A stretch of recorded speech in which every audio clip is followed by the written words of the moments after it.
Welcome to Geoscope, where we map the forces reshaping industries and economies. Today we're tracking a major policy U-turn. At the start of 2025, President Donald Trump promised the U.S. could stand alone, free from reliance on foreign supplies. Fast forward, and that pledge has hit a wall. A new executive order quietly cuts tariffs on crucial imports: nickel, graphite, industrial chemicals, even pharmaceuticals, acknowledging that U.S. production can't keep up. For automakers with supply chains spanning the globe, this isn't abstract policy, it's survival. Which goods made the exemption list? Who gains, and how might it reshape car prices and global trade? Let's dive in. In a dramatic about-face, the administration has eased duties on more than 45 categories of essential imports: nickel, gold, natural graphite, pharmaceutical compounds, industrial chemicals, LEDs, and specialized magnets for EV batteries and renewables. The relief isn't universal. Only partners willing to strike reciprocal deals qualify. Japan and the EU are first in line. Cars don't roll off assembly lines without these materials, and the shift shows how quickly political slogans bend to industrial reality. The reversal stems from a stubborn fact: the US cannot meet demand for many key resources. This isn't a short-term problem. Decades of offshoring production have hollowed out the domestic supply chain, and opening new mines can take over a decade. This leaves the nation dependent on imports to fuel its industries, especially the rapidly growing EV sector. Take graphite, the core of EV batteries. 52,000 tons used in 2024, none mined domestically. The US is 100% import reliant, but the dependency runs deeper than just raw ore. China dominates global processing, refining over 90% of the world's supply. This means even non-Chinese ore often passes through its plants, creating a critical bottleneck and giving Beijing immense leverage over the entire EV supply chain. Nickel follows the same path. It's essential for battery cathodes. The US has limited domestic capacity, with a small recycling industry and just one primary mine in Michigan. Its output is a fraction of what's needed. Most supply comes from Canada and Australia, but it's typically processed abroad in Asia or Europe into the high-purity material automakers require. The US lacks this large-scale refining capacity at home. This pattern extends beyond battery metals. Consider aluminum. While the US has smelters, it has virtually no domestic reserves of bauxite, the primary ore requiring imports from Brazil and Jamaica. The same goes for manganese and cobalt, two other essential battery ingredients where the US is heavily import-dependent. Even gold and aluminum mined in America fall short of total demand, requiring imports to fill the gap. For automakers, these gaps translate into higher costs and ongoing vulnerability. This reliance on concentrated foreign processing creates exposure to geopolitical tensions, shipping disruptions, and sudden export controls. It means volatile raw material costs and an unstable planning environment. The tariff exemptions are a pragmatic admission of this reality. Without them, building an EV in America would become prohibitively expensive, undermining the nation's industrial and climate goals. Perhaps no sector feels the tremors of tariff turbulence quite like the global auto industry.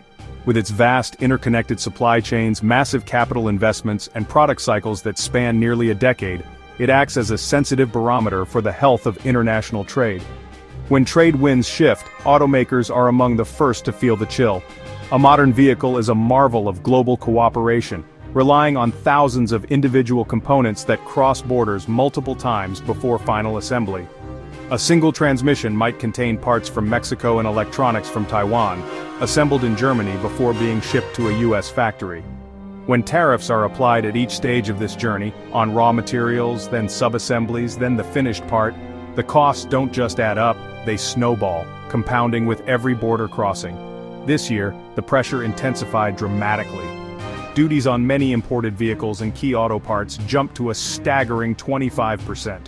Compounding the issue, foundational materials like steel and aluminum faced levies surging as high as 50%.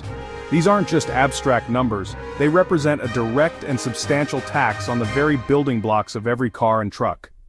Industry analysts are now pegging the total financial burden on the sector at an estimated $108 billion for 2025 alone.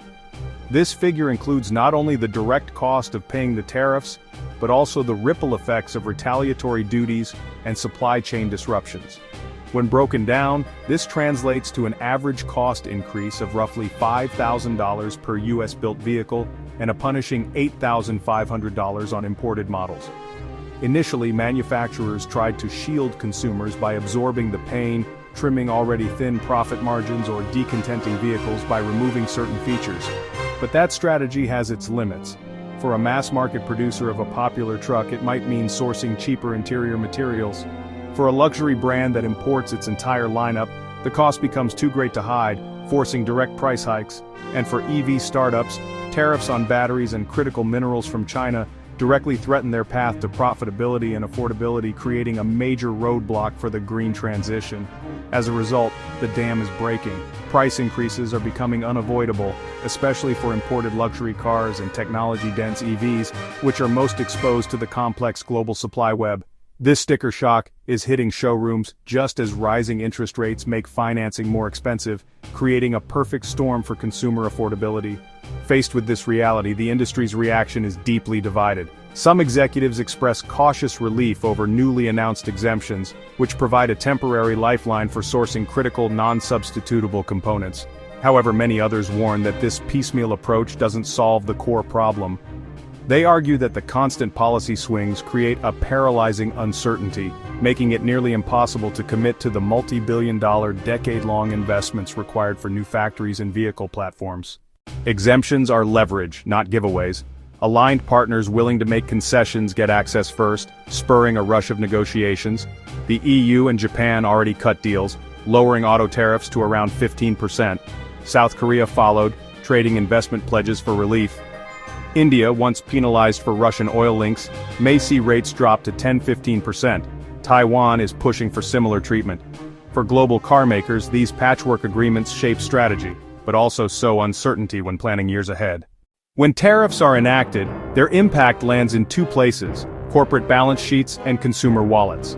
For automakers, it's a difficult choice: absorb the increased costs and squeeze profit margins, or pass them to the customer, risking sales in a competitive market. Inevitably, much of this burden reaches the dealership lot. Duties on essential metals and components directly inflate the sticker price. This hike is amplified by a challenging economic environment, as high interest rates are already pressuring household budgets. Even a modest, tariff-related price bump of $1,500, when financed over 5 years, adds a substantial amount to the total cost. This financial double punch risks pushing many popular models just out of reach. For families on a tight budget, that extra monthly payment is often the deciding factor. In response, manufacturers are scrambling for long-term solutions. They're exploring massive capital investments to expand U.S. production facilities, aiming to onshore more of their supply chain. They're also innovating in the circular economy, developing advanced recycling programs to reclaim valuable materials like nickel and cobalt from end-of-life batteries. Furthermore, they are actively diversifying their sourcing, forging new partnerships in countries not affected by the tariffs. But each of these strategies is a marathon, not a sprint. Expanding a plant takes years, and scaling recycling requires new infrastructure. The intricate supply chains that power the auto industry were built over decades and simply cannot be rewired overnight. Adding to the complexity, the landscape of global trade remains unpredictable. Ongoing Section 232 investigations into a wide range of goods, from polysilicon to wind turbines, create a persistent cloud of uncertainty that makes long-term planning nearly impossible. This instability keeps dealership showrooms perpetually on edge. Dealers are caught in the middle, struggling to explain fluctuating prices and unpredictable inventory to increasingly wary customers. Looking ahead, this environment is creating a split market. Vehicles built on privileged supply chains, with high domestic content or sourced from tariff-free nations, may see prices stabilize. In contrast, models reliant on components from targeted regions will remain volatile, creating a two-tiered reality for the American car buyer. This U-turn doesn't erase the past year's turbulence, it reframes it. Washington has conceded that modern manufacturing, especially autos, depends on imported materials. Exemptions may loosen the grip, but until deals solidify and domestic refining scales up, the ground remains fragile. Showrooms will split. Vehicles tied to privileged supply chains may stabilize, while others stay volatile. For buyers, three dials will steer the market: sourcing, trade deals, and the pace of U.S. infrastructure growth. Get them right, and prices cool. Get them wrong, and trims vanish, waitlists return, and costs climb. The winners will be brands balancing torque under the hood with torque at the negotiating table. Will these tariff changes give automakers room to breathe or just delay the pain? Can consumers absorb higher prices, or will demand stall in a cooling economy?